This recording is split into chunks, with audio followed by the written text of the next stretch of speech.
Hey, this is Molly Patrick, and you're listening to the Clean Food Dirty Girl podcast. We are all about helping people eat more plants and celebrating imperfection as we navigate life's messiness. Hey there, this is Molly, and thank you for listening and or watching to what? Wait, what? Okay, so I'm not even going to edit that out. How I would usually say it is, this is Molly. Thank you for listening to this episode of the Clean Food Dirty Girl podcast. But I'm doing something new and I'm recording myself doing these with video now so that we can pop them up on YouTube for anybody who wants to watch it rather than just listen to it. I'm just going to welcome you here. And that whole thing that just happened, that's like my brain all the time. Really. And it happens when I'm alone doing this. It happens when I'm in conversations. It's my brain. It just oozes. So today, what I want to talk with you about is it's going to be short and sweet. And I think it's going to be helpful for people who don't know what to do with those odds and ends of produce at the end of the week. So if you are eating a plant-powered diet, you're going to have lots of veggies and lots of fruits in your fridge. And so I mainly want to talk about like the fresh produce that you need to eat within a certain amount of time, right? So beans and legumes, they stay good for a really long time. Whole grains stay good for a long time. Nuts and seeds, they stay good for a long time, especially if you put them in your fridge or your freezer. Vegetables and fruits, those are the fresh stuff, right? When people are new to eating a whole food plant-based diet, their first few trips to the grocery store, when they're following our meal plans, are going to be a little bit bigger trips. You're going to buy more things at the grocery store because you're building up your pantry. So this would be stuff like you're getting vinegars and you're getting beans and legumes and you're getting like soy sauce and miso, unless you made your own miso like we just did with our miso making workshop. You're getting things like tahini and, nuts and seeds and all of that stuff. That's sort of like the shelf stable basics, right? And then after you do that for a few times, like I always say, when people are new to eating this way and they're like, okay, what should I put in my kitchen? What do I need to stock? And I'm like, don't even think about it. Just pick any one of our meal plans. If you're brand new to cooking this way, choose one of our simple plans. We have hundreds of them, and put in the amount of servings you want for each meal. And then that grocery list will be generated. Go to the store and just get everything on the list and then follow that plan, right? So you'll have plenty to eat throughout the week. And then the next week, choose a different plan and do that. And usually within 3 or 4 weeks, you're going to have a really well-stocked plant-based kitchen, and you won't be buying as many things because those things, like all those bottles of vinegar and tahini and, maybe some maple syrup and some nut butters and some rice and whatever else, that stuff lasts for a long time. So you won't have to buy it again for a while. So eventually where you're going to end up is at one point, you're going to pick a meal plan and you might need to buy just a couple of things, right? Like spices too. If you don't have a lot of spices in your house, then just, again, follow a meal plan and you're going to be getting, turmeric, garlic powder, onion powder, thyme, fennel, right? Depending on the plan, but then you're just going to build it up. And so the next time those ingredients are on your ingredient list, you'll just, you'll mark it, you'll check the little box that you have it, and then you won't need to get it. And so eventually what will happen is you will have such a well-stocked kitchen that basically what you need to buy every week is your fresh produce, right? Your vegetables and your fruits, and then maybe just a handful of things. Maybe you need some non-dairy milk and some vegetable broth and some nutritional yeast or something, and then a bunch of veggies. And so this makes it really easy, right? So in the beginning, people are like, oh, it's really overwhelming. I need a lot of things. And it's like, yeah, it's true, because you're going to be using all these different ingredients to create amazing flavor, but you're not going to need to buy that stuff every single week. So for me, my kitchen is stocked with the basics.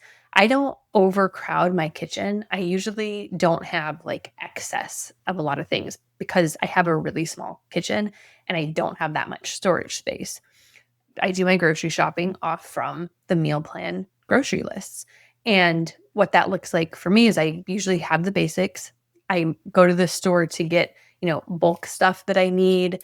And then I'll go to the farmer's market and get the, majority of what I need there, all of the produce stuff. And then whatever they don't have at the market, I will go to one of my health food stores and pick up the rest there.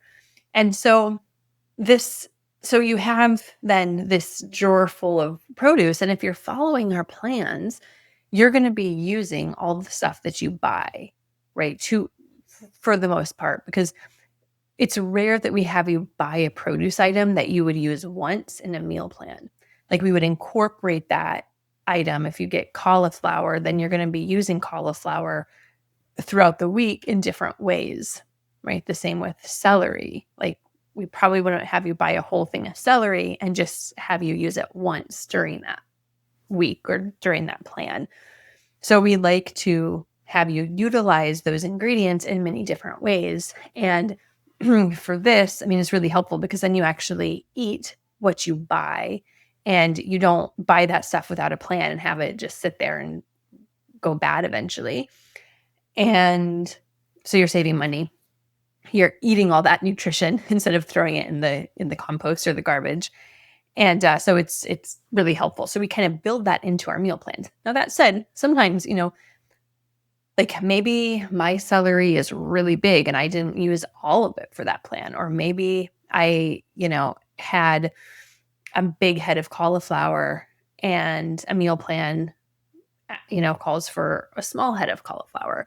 Um, so there's lots of different ways that I could, at the end of the week, have like little bits, like a little bit of cauliflower, a little bit of celery, a little bit of, cherry tomatoes, just those little odds and ends. And so I recommend never just tossing that stuff out. Absolutely not. There are ways to use those little bits and bobs and odds and ends that you have, and so that you're not throwing away good produce, right? You're not throwing away good. And, if you're buying organic, it's a little bit more expensive. We don't want to waste that because that is nutrition that can be fueling us, that can be helping our bodies thrive. So I want to tell you sort of what I do on a weekly basis to use up those little bits when I have them. Now, usually at the end of the week, my produce drawers are not super full because I've used all the produce for the batching recipes and for the nightly meals.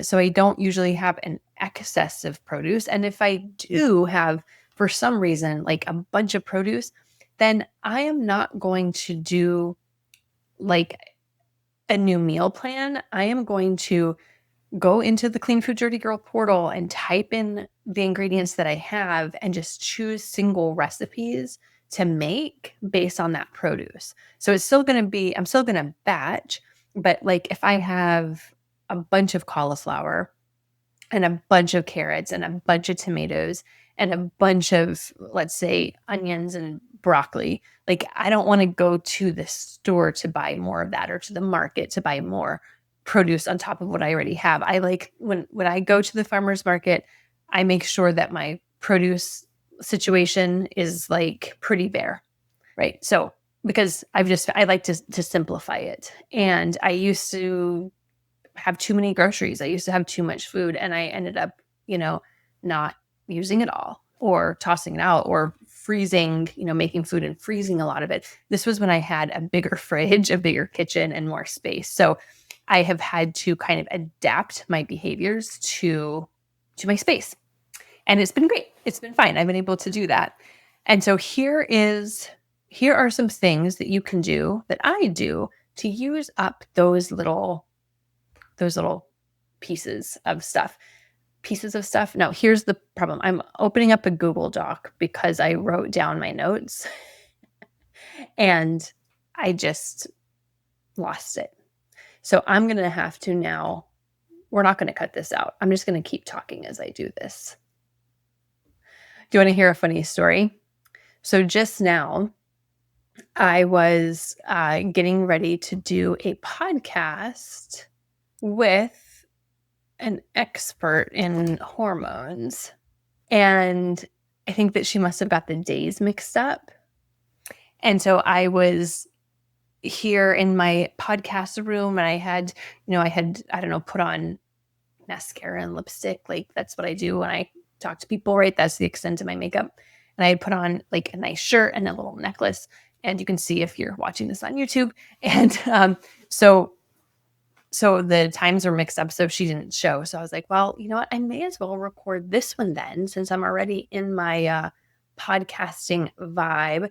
I cleaned up my office space and took out my yoga blanket and everything so that it's more professional, I guess.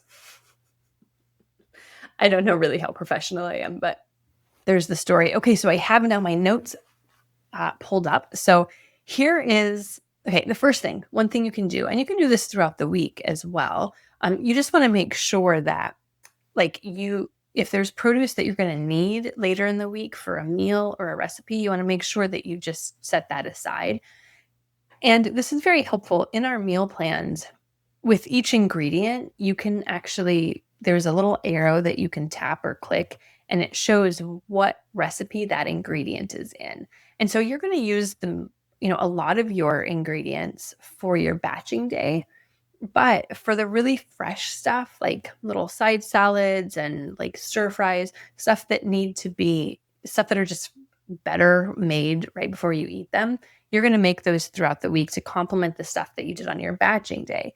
And so there might be an instance where, okay, you have broccoli, but you might need to steam that broccoli on Friday. So you want to make sure that you're not using any of your produce that you're going to need later.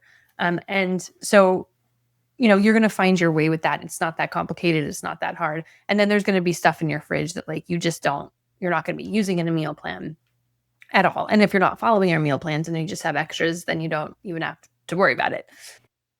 Hey there, you beautiful human.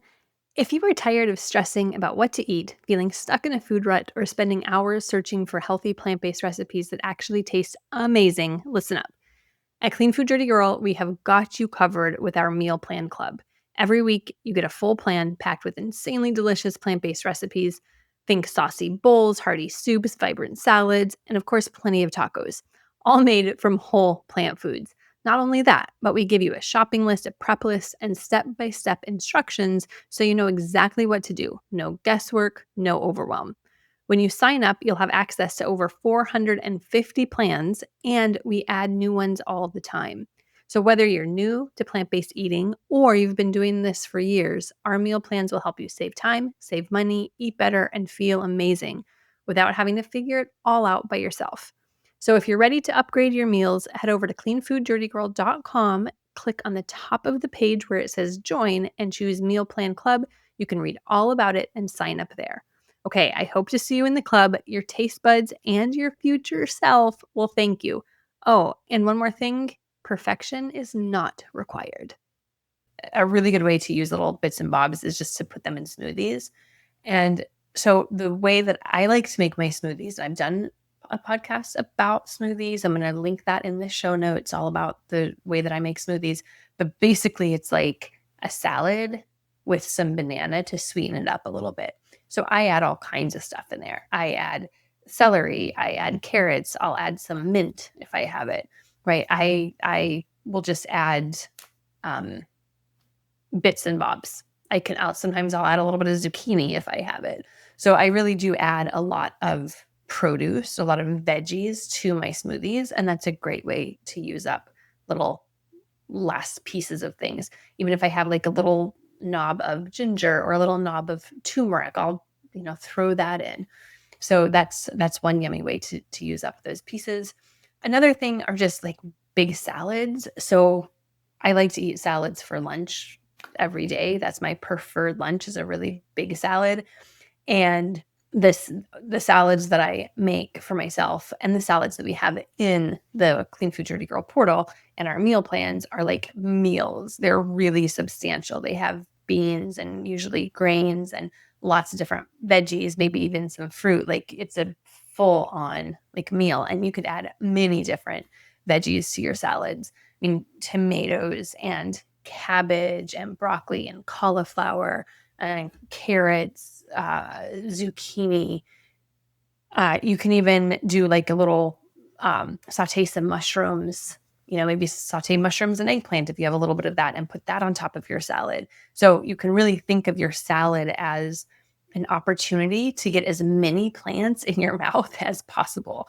And so even if you're following a meal plan and there's a big salad on the menu, feel free to add other ingredients to that, right? If a salad calls for if one of our salads calls for tomatoes, carrots, lettuce, sauerkraut, and broccoli, and you have cauliflower and you have some mushrooms and you have some corn on the cob, like you could make a delicious little combo of those and add it on top. And so big salads is a great way to use up bits and bobs, odds and ends. The next one is juices. So I used to do this. I don't do it so much anymore because my juicer is a really good quality juicer and it's big. And my counter space now is like very, very limited. And so I used to have a really big, nice pantry to put everything in, and I don't have that anymore. So my juicer is now in a box in a closet. And in order for me to get to it, it requires some digging. And like I really have to use it often to justify getting it out of its box. And so I haven't been juicing as much. But what I used to do when I had more of like the space is at the end of the week, I would just see what I had and then make a big juice with any extra stuff and down that. And even stuff that looks like a little bit old, it's not stuff that's moldy or mushy, like, that stuff you got to throw out. Because you don't want to eat moldy or mushy or like, slimy produce. Like that is a good point that I just brought up. Like if it's past its prime, if it smells funky, if it's slimy, if it's moldy, that goes in the trash. Like we're not going to eat that. This is produce that might be, not quite as fresh, but it isn't bad, right? So you could use that in juices. Yeah, and apples, turmeric, ginger, celery, cucumbers, all of those things make fantastic juices. The next thing is soups. So making a veggie soup is one of the easiest things to do. It's one of the healthiest things to do. And it's great for using up what you have. So what I often do is I just go into the Clean Food Dirty Girl portal. There's this recipe for a red lentil soup. Okay. It's red lentil. I think it's just this creamy red lentil soup. You could really go to any of our soups that do this, and it works. Don't tell Tammy, our recipe developer, because she might get mad at me. If you change the recipe, if you swap out ingredients, it is not going to be the same taste and the same flavor as the original recipe. It's just not. So you don't want to think of that as like following that recipe. You want to think about that as following like a blueprint that you're going to loosely use and that you can insert your own stuff. It's sort of like, okay, here's a bit of a blank canvas, but it has maybe a few steps. So I did this last night. I pulled up the red lentil soup and it calls for like carrots and red bell pepper. I didn't have carrots and red bell pepper, but I did have cauliflower and I did have some tomatoes. And so I use the kitchen scale, and I've talked about this before on the podcast too, like using the kitchen scale is really helpful when you want to swap ingredients out. And so I just did the same gram weight of cauliflower as the recipe called for carrots, and then the same gram weight of tomatoes as the recipe called for red bell peppers. And then I just followed the recipe exactly as is, and it turned out great. And so you can really do that and swap out different produce items in recipes of ours. And you're going to be taking a little bit of a risk. Like, you might come upon a combination that's like, okay, well, that one didn't work great. And if you remember and you're using our recipes, you can just make a little note because there's a place where you can make notes and be like, hey, don't try this recipe with like eggplant, for example, right? And so you are taking a bit of a risk by doing that. But so far, I mean, I do that a lot and I've never come up with a combination that's just too weird. We have an asparagus soup recipe. It's the lemongrass infused asparagus soup. And as written, that soup is like a dream in your mouth. I made it recently. I didn't have as much asparagus as it called for, and I'm also, like, not using coconut milk, so I subbed soy milk, and I did part asparagus, part potato, and it was edible. It wasn't, like, amazing, but I did eat the whole batch, and, I was able to modify to what I had and to, still have it be nutritious, right? But so this works to a varying degree. If you want, the most probably delicious experience, follow our recipes exactly because they were very deliberately crafted and deliberately made with this, specific flavor profiles and the veggies going with the certain spices and all of this. But if you are kind of a daredevil and you're okay, like taking a risk and living on the edge, that's like, yeah, I guess when you're in your mid 40s, like me, I'm gonna be 45 this year. It's like taking a risk is swapping out cauliflower for zucchini. Like, wow, I'm living wild. So, but it usually works. It's usually really yummy. And again, and you can even make your own. Like, you don't necessarily need a recipe either. And I know that some people, if you're not used to cooking this way, it can be a little bit intimidating. But really, like if I have so I have like this very basic ratio, and I don't even really, I wrote it down basic here, but it's not really like a recipe I can direct you to. But if you do like 5 cups of veggies, a mix of onions, garlic, tomatoes, peppers, carrots, whatever you have, just like 5 cups of veggies, and then some seasonings, maybe some onion powder, garlic powder, turmeric, a little bit of basil, maybe, and then 4 cups of water. Put that in your Instant Pot for like 7-ish minutes. And then when it's done, and then when the steam has all, when the pressure has been released, then open up the Instant Pot and put in like a bunch of cooked beans, whether that's from a can that you rinsed and then put in, or if you have previously cooked beans. And that gives you like a very basic bean veggie soup that you can do really quickly. And so again, I mean, and you can adjust the measurements, but it's basically like 5 cups of veggies, whatever seasonings you want, 4 cups of water, 7 minutes, release, add the beans. And so you can play around with that and you can really use, whatever combination of veggies you have. And so that, or you could do that on the stove top as well. If you didn't have an Instant Pot, you might need to add a little bit more water and might need to cook for a little bit longer, but you could totally do that. Sometimes I'll blend the soup or blend part of the soup. So some of it's kind of creamy, and then I'll like put half of the beans in the blender with half of the veggies, roughly blend that, pour it back in, and then add the rest of the beans. So it's kind of like soft. It has a couple different, it's like smooth, but it also has some bits in it. Or you could blend the whole thing. Like, you could really make it your own if you're feeling confident enough to experiment.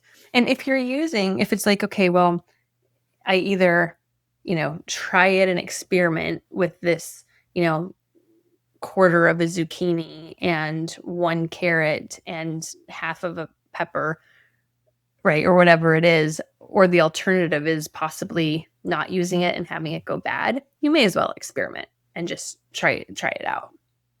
So I encourage you to play in your kitchen and to get in there and to have some fun and to use your hands to put on some music or put on a podcast or an audiobook and just have your kitchen be a place where you enjoy being and where you find some joy and it's like a nice time.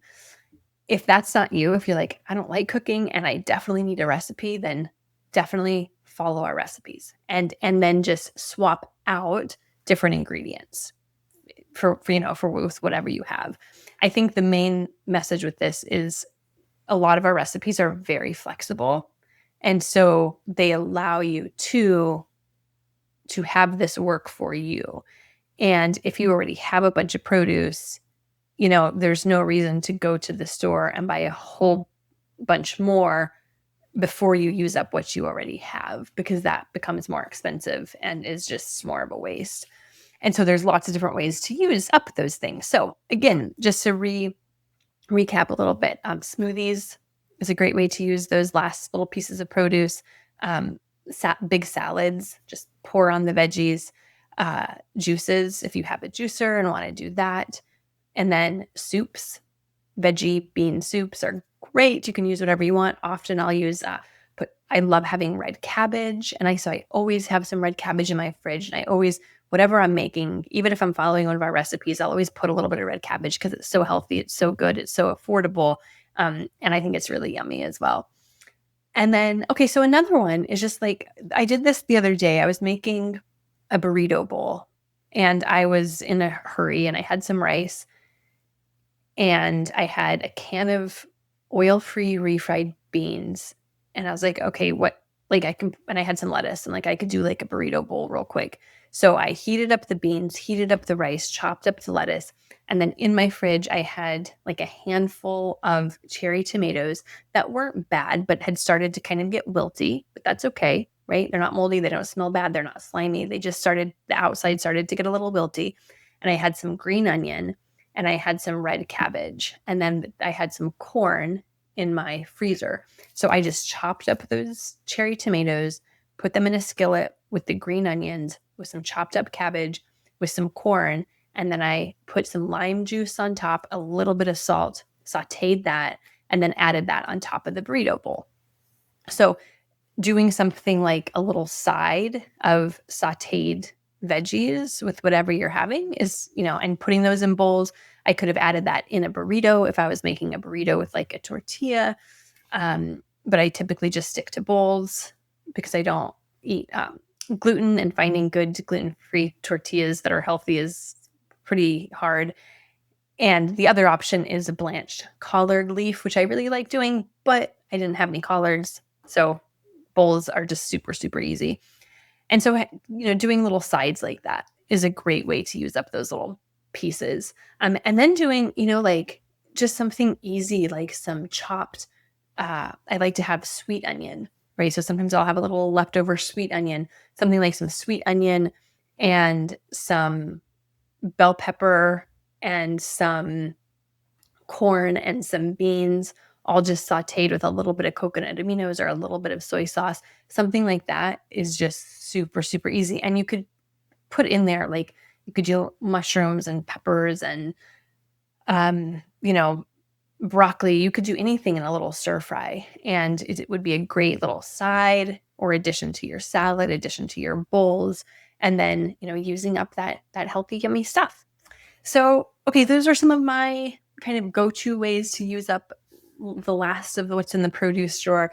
Um, I would love for you to comment on this video or on this podcast, however you're watching this or listening to it, and let me know your tips, and let me know if you're going to try one of these methods. I think it's just so important that we use what we have. We don't over consume, we don't over purchase, right? And let it be kind of simple, right? One thing that I've really loved about living in a smaller space and having a smaller kitchen is I have to be very mindful about what I bring in my house. And when I had a very big house, I could just bring all the things in the house all the time, and I didn't need all that stuff, And so I was going through a box of shoes recently, and so I have a box of shoes in my closet because my closet is pretty small too. And there's no way I can keep all my shoes out at one time because, again, no space. But I looked through my box of shoes, and I hadn't really opened that box since I moved. And I had like 5 pairs of those like rubber Birkenstocks, right? The ones, I have a mix of like the ones with the little like um tongs that go between your toes, and then the ones that you just slip on. But I had 5 pairs of those, and I was like, why did I think I needed 5 pairs of those shoes? Like, I never have to buy sandals again. you know? And so it's, not only for the stuff in my house, in my closet, in my, office, bedroom, living space, but also definitely in the kitchen. And, just having what I need. Really, it's been nice. And also working in my kitchen, being able to, move and And being in a small space, it's actually easier for me to cook in many ways. It requires me to keep it really tidy and clean, and I'm not moving so much between, stove and counter and all of this. And so I told myself this when I was moving because it was a little bit hard for me to adjust to having this, really big beautiful house to this tiny little condo. And so I was telling myself all these things like, okay, well, this is going to be easier for this reason and it's going to be better for this reason. And, I knew that that was true, but until I kind of went through it and lived in this space, could I fully appreciate that, yeah, that was true and it is okay. And so for all of you that have a small space, just know that I'm right there with you. And it's actually, for me, it's a lot more freeing and it's a lot more simple than having a big space. So anyways, that's some more food for thoughts that, kind of off script there, but I think that it's relevant in ways. So, okay, use up your produce, use what you have. Try not to, you know, have to throw out or toss your produce. If by midweek you're looking at something and it's like, okay, that probably doesn't have too many more days, make a smoothie, make a juice, make a big salad, make a veggie bean soup. Do one of these things to use it up with other little things that you have so that you can fuel yourself. And for a lot of this, like if you made a soup and let's say you batch on Sunday, but then you saw some produce that wasn't really going to last, you could make another quick soup and then freeze it, so that you can have that for later. I do that as well. Like I just made a kind of this casserole uh, thing and just using up what I had. And I had enough food. I didn't need to eat it that week. So I put it in the super cubes in like portions and just popped it in the freezer. And now I know, okay, I'm going to have that when the next time I get home from a trip, or if I don't have time to batch a full meal plan, like I could just put that in the fridge, thaw it out, and then eat it. That's really helpful as well. So there's many different ways. Keep fueling with plants, keep taking care of your beautiful body, and I will see you next time. Bye. Thank you for listening to this podcast and for being in our sphere. If you can rate and review this podcast wherever you listen to them, that would be badass. Thank you so much for spreading the dirty love.